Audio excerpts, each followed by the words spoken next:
Barakata Yahweh, Barakata Yahushai, Bayishim, Baraka Kudash, Barakatum. First and foremost, I want to give all praises, glory, and infinite honors to Yahweh, Bayishim, Yahushai. Double honors to the apostles and elders, a great millstone who rule and teach well. In peace and salutations to you, Akim out there, pushing this word in truth and sincerity to the four corners of the globe. May you brothers endure until the end. This is the Brother Raya with another video, and I'll be reading from an article on antiwar.com titled, Israel Hoping to Start a War with Iran Before U.S. Elections, and that's Jeremiah 49 verse 20 all day. This is Jeremiah chapter 49 verse 20. Therefore, hear the counsel of Yahweh that he hath taken against Edom, you so-called white people, which those Amalekites over in the land of Israel, calling themselves Israelis, are, and his purposes that he hath purposed against the inhabitants of Teman. Surely the least of the flock shall draw them out. Surely he shall make their habitations desolate with them. And that least of the flock are you Amalekite Edomites, drawing all these other nations out into a war with Iran, with the U.S. backing you on your side, and with Russia, China, and other nations backing Iran on their side. And it's all going to lead to the bigger battle in the Valley of Jehoshaphat over in that Middle Eastern region. And that third woe, that battle in the Valley of Jehoshaphat, that war of Armageddon, is quickly approaching. If you have that spiritual eye, you can clearly see that all these end times prophecies are beginning to come to pass as we speak. And the last two major prophecies we're waiting for is the mandatory implementation of the mark of the beast, which is the RFID/NFC microchip implant. And then shortly thereafter, that's when that battle in the Valley of Jehoshaphat is going to take place. Recent rounds of sabotage attacks against Iranian targets have been consistently blamed on Israel. It's not just Israel being Israel, according to some officials familiar with the situation, but rather Israel trying to start a war while Trump is still in power. Israel sees war as a tougher sell if Biden gets elected, while Trump would be easier, especially ahead of the vote. EU officials were reportedly concerned Israel would try to provoke something soon. Israeli officials refused to comment on specific sabotage operations.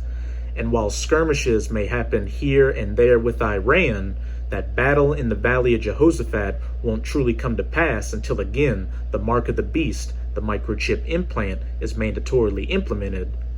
Israeli officials concede it is common knowledge they are behind some of the Iran attacks, but they don't want to specify which ones when there are so many candidates. Officials also say their policy on Iran is clear, without confirming or denying trying to suck the U.S. into a war. Hey, the least of the flock shall draw them out. Trump's own administration has some officials very keen on provoking fights with Iran, but so far, Trump has resisted launching a war. It's not clear with his most pro-Israel ever label on the line, but he could resist joining an Israeli war. Israel has been keen on war with Iran for decades and is always trying to pick a good time to sucker the U.S. into the conflict. While Iran focuses on defensive preparedness, it's likely they'll be advised by allies to try to resist any reaction to the provocations through November, hoping that as this window closes, Israel will dial back attacks. But a war with Iran is inevitable, and again, Israel's going to be the one to kick it off, whether creating some false flag situation to blame Iran on so they can sucker in the U.S. and other nations in on their side, or provoking Iran enough to get Iran to retaliate on them, making it that much easier to justify a war with Iran with the U.S. coming in on their side against Iran. But however it plays out, war with Iran is inevitable, and it's going to lead into the bigger battle in the Valley of Jehoshaphat. This is Joel chapter 3, I'm going to start at verse 9. Proclaim ye this among the Gentiles, you Edomites, or so-called white people, you Moabites, or so-called Chinese people, you Ishmaelites, or so-called Arabs, you Ammonites, so-called Japanese, Elamites, or so-called East Indians, Hamites, so-called Africans, etc., etc. Prepare war World War III, war with Iran, battle in the Valley of Jehoshaphat, the War of Armageddon, wake up the mighty men, let all the men of war draw near, let them come up, these heathen militaries being gathered down into the Middle East for this battle in the Valley of Jehoshaphat. And all throughout 2019, you had a bunch of U.S. military deployments to Saudi Arabia and Iraq, as well as in the preceding years, deployments by Russia down into the Middle East. Beat your plowshares into swords and your pruning hooks into spears. Let the weak say, I am strong. Assemble yourselves and come, all ye heathen. Gather yourselves together round about. Thither cause thy mighty ones to come down, O Yahweh. And those mighty ones are the death angels of Yahweh Ba'ishim Yahushai, holding back this destruction, waiting to get the sign to release all this destruction. And that sign is going to come when the mark of the beast, the microchip implant, is mandatorily implemented. Let the heathen be wakened and come up to the Valley of Jehoshaphat. And that word Jehoshaphat means Yahweh's Shaphat, or Yahweh's judgment. For there will I sit to judge all the heathen round about.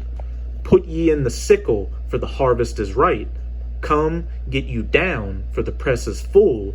The fats overflow, for their wickedness is great. Multitudes, multitudes in the valley of decision, for the day of Yahweh is near in the valley of decision. And that day is very near. As I said at the beginning of the video, if you have that spiritual eye, you can clearly see that all these end times prophecies are beginning to come to their fulfillment. And the last two we're waiting for is the mandatory implementation of the Mark of the Beast microchip implant, and then this battle in the Valley of Jehoshaphat shortly thereafterwards. And the reason all this is taking place is because it's judgment on Yahweh, judgment from Yahweh Ba'ishim Yahushai on you heathen nations for touching the apple of his eye, the true children of Israel, who are the so-called Negroes, Latinos, and Native Americans, as well as the Israelite foreigners who look like these heathen nations.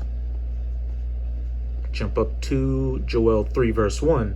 For behold, in those days and in that time, and these are the times we're living in right now, the last seconds of the rulership of the heathens, especially of Esau, Edom, the so-called white man, before the ushering in of the kingdom of heaven, which will be eternal, when I shall bring again the captivity of Judah, the southern kingdom, or the so-called Negroes, your so-called African Americans, Haitians, Dominicans, Jamaicans, West Indies, etc., and Jerusalem, the northern kingdom, the so-called Latinos and Native Americans.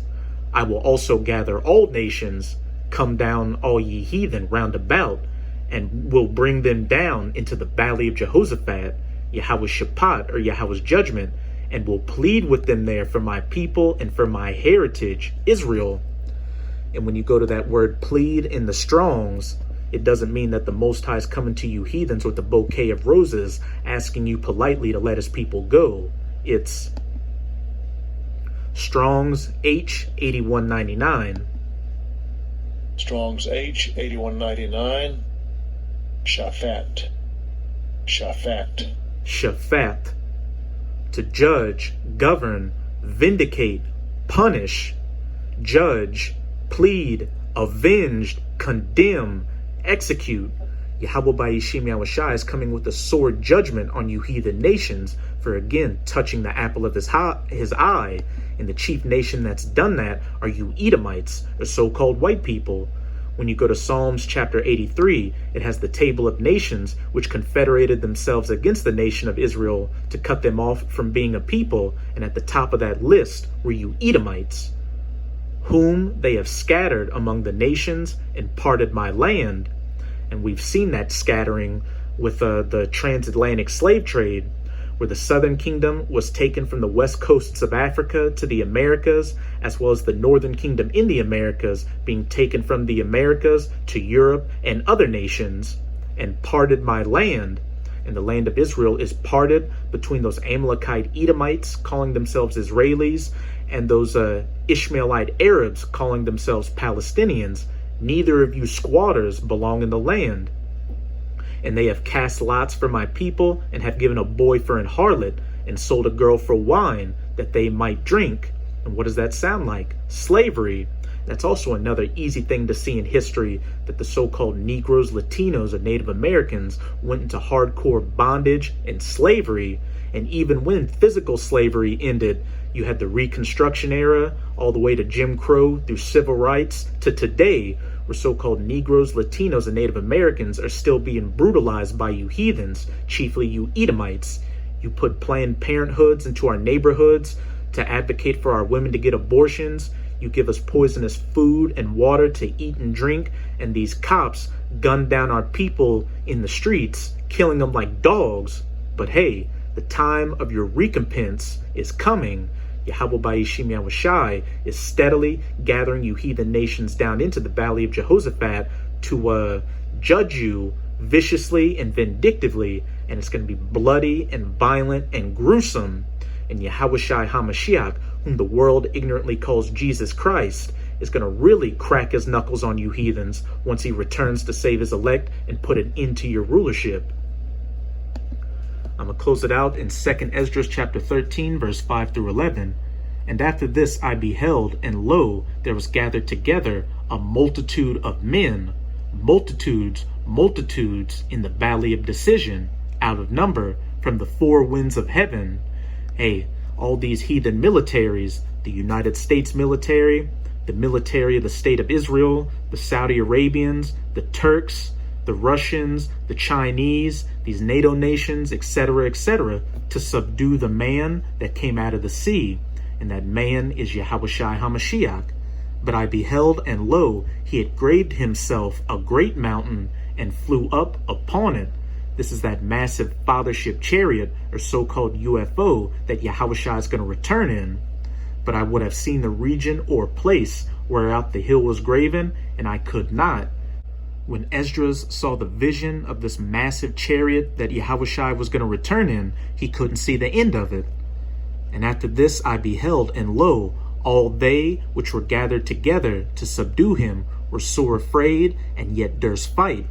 In the midst of all these heathen nations fighting each other down in the valley of Jehoshaphat, when Yahushua cracks those clouds and returns in that chariot, they're going to stop fighting each other and ally themselves to fight against Yahushua. And lo, as he saw the violence of the multitude that came, he neither lifted up his hand, nor held sword, nor any instrument of war, but only I saw that he sent out of his mouth, as it had been, a blast of fire, and out of his lips a flaming breath, and out of his tongue he cast out sparks and tempests. That's that concentrated heat that the chariot is going to be shooting at these heathen militaries. And so you can understand the so-called laser beams. When Yahushua really cracks his knuckles on you heathens, it's going to be like shooting crabs in a barrel. You heathens are going to have no chance against Yahushua. And they were all mixed together, the blast of fire, the flaming breath, and the great tempest, and fell with violence upon the multitude which was prepared to fight, and burned them up every one, so that upon a sudden of an innumerable multitude nothing was to be perceived but only dust and smell of smoke. When I saw this, I was afraid. When these heathen armies get hit with that concentrated heat from the chariots, they're going to get vaporized and turned into a pile of dust. And they give you a visualization of that in that movie War of the Worlds with Tom Cruise.